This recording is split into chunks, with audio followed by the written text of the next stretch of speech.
জীবনটা কিন্তু এই জন্য নির্ভরশীল নয় কে তোমাকে পছন্দ করবে।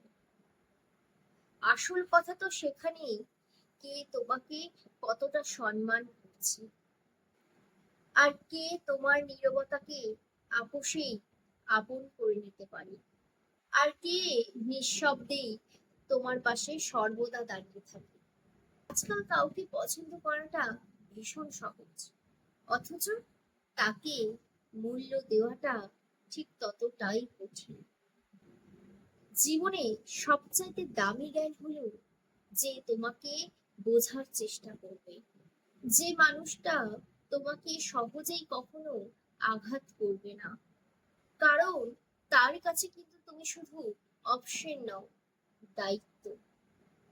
তাই জীবনে কখনোই তার পেছনে দৌড়ানো উচিত নয় যে মানুষটা তোমাকে শুধুমাত্রই পছন্দ করে। তাকে চেনো যে তোমাকে সহজেই বুঝতে পারে। কারোর জীবনে পছন্দ হওয়াটা সহজ, অথচ তার জীবনে মূল্যবান হয়ে থাকাটাই কঠিন।